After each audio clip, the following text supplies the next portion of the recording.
वहिनी काय झालं? अरे माहिती नाही, अचानक ताप आला तिला. डॉक्टरांना कॉल करून औषधं दिली आहेत, पाण्याच्या पट्ट्या पण लावते, पण ताप काही उतरत नाहीये, उलट वाढतच चाललाय. अगं मग एक फोन करायचा ना वहिनी. अरे केला तुला कॉल, पण फोन नॉट रिचेबल येत होता. मला बघू दे जरा.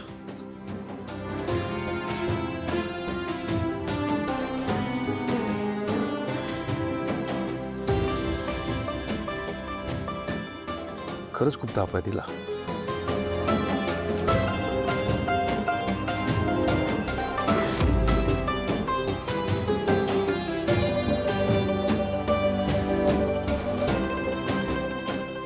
ओवी,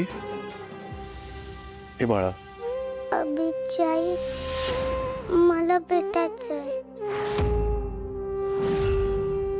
अभिचाई मला आठवण येते. अभिचाई ओवी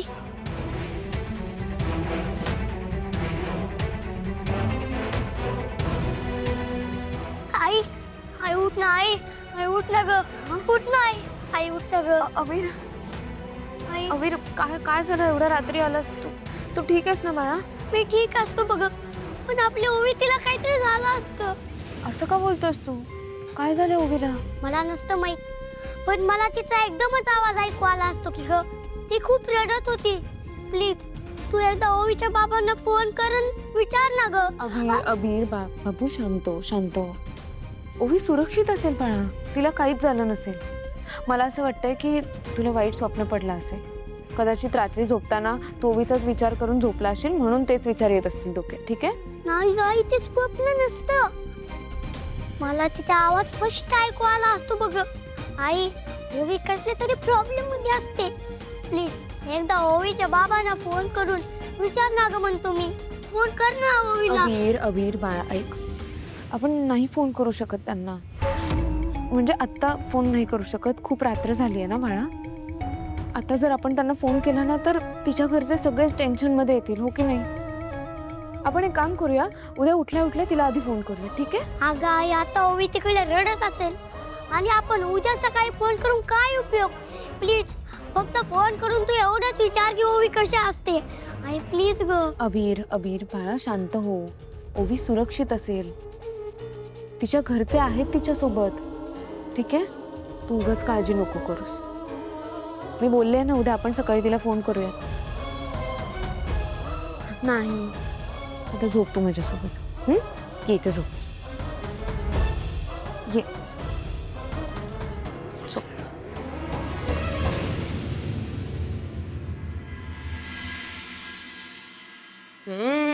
नाईस. सकाळ सकाळ मस्त आहे की मूड. कुठे निघाला? काय कुठल्या मोहिमेवर वगैरे चालल्यात की काय? तुला ठेका दिला ना माझ्या मूडची वाट लावायला, याच्यासाठी झालीस तू. माझी मोहीम फत्ते झाली की तुला तोफानचे आवाज ऐकू येईल, मग तुला कळेल फत्ते झाली मोहीम. मोहीम फत्ते करणार. कुठून येतो एवढा ओव्हर कॉन्फिडन्स? राजकुमार, आधी हातात घेतलेलं एक काम तरी नीट करायला शिक, मग मोहीम फत्ते बित्ते करायच्या गप्पा कर. तुझ्या मागच्या मोहिमेचं काय झालं हे विसरलास? मला ना कमी लेखायची चूक करू नकोस, कळलं का? हा राजकुमार आहे, डाव कसा पलटवायचा आहे त्याला नीट कळतं. मी तुला नाही रे कमी लेखत राजकुमार. म्हणून सतत डोक्यावर पडल्यासारखा वागत असतोस. तू ज्या गुरुकुलात ती नोटीस पाठवली होतीस त्यावर तुझ्या आईने एका मिनिटाच्या आत तुला मागे घ्यायला लावली, आणि वरून तू जर त्या गुरुकुलाच्या भानगडीत पुन्हा पडलास तर गाठ तिच्याशी आहे, म्हणजे राजकुमारची गाठ तिलोत्तमाशी आहे, अशी कडक धमकी सुद्धा दिली. त्यामुळे आता तरी शहाणा हो, स्वतःच्या अंगाशी येईल असं काहीतरी नको करू सारे. झाले फुकटचे सल्ले देऊन झाले. मी या घरात लहानाचा मोठा झालोय. या घरच्यांचे डाव पेच काय आहेत, त्यांना कसं वाकवायचं हे मला कळतं. खूपच जीभ चालते रे तुझी आज राजकुमार. उगाच इतक्या बढाया मारू नकोस, ज्याने नंतर खूप महागात पडू शकतो. ते म्हणतात बघ, तोंडाची वाफ घालवल्याने कोणी मोठं होत नाही. तसं काहीच होईल तुझं. माझं काय होईल ना मला नीट माहिती. तू कोणाच्या जीवावर उडतीयस, विसरतेस का? आणि कसं आहे ना मोनिका मॅडम, माझ्या पत्त्याच्या कॅटमध्ये ना खूप सारे एक्के आहेत. योग्य वेळ आली ना की मी तो एक्का बाहेर काढणार.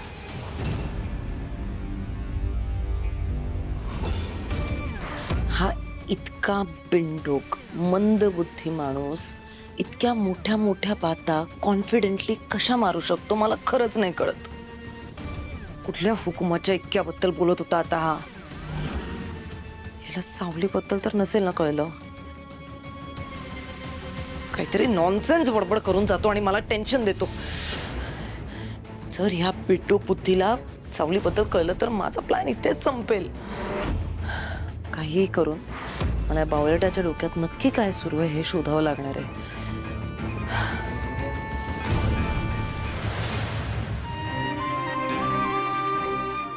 अभिजय, मला भेटायचंय. मला जरा हिला आतापर्यंत दिलेली औषधं दाखवता का? हो देते.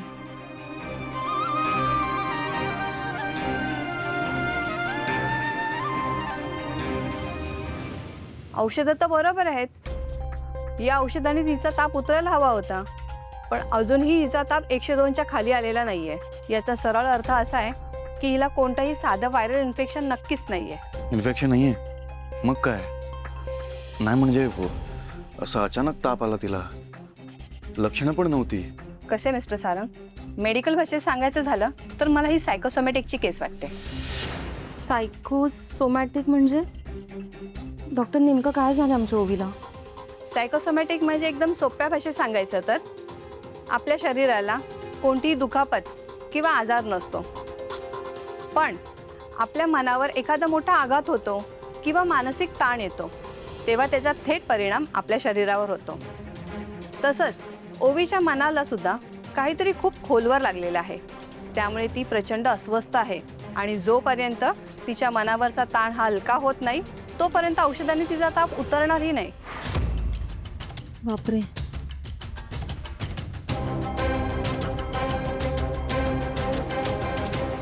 मिस्टर सारंग, हां, मी काय म्हणते, एवढ्या तापातही सारखं कोणाचं तरी नाव घेते. कोण आहेत ही अभिरचाई आणि सतत त्यांचं नाव का घेते? अहो टीचर आहे तिची, गाणं शिकवते तिला. आवडती टीचर आहे म्हणून कदाचित. हे बघा, नुसत्या आवडत्या टीचर असत्या तर तिची ही अवस्था झाली नसते. त्यांच्याबद्दल हिच्या मनात खूप खोलवर भावना आहेत म्हणून ती सतत त्यांचं नाव घेते. Let me C.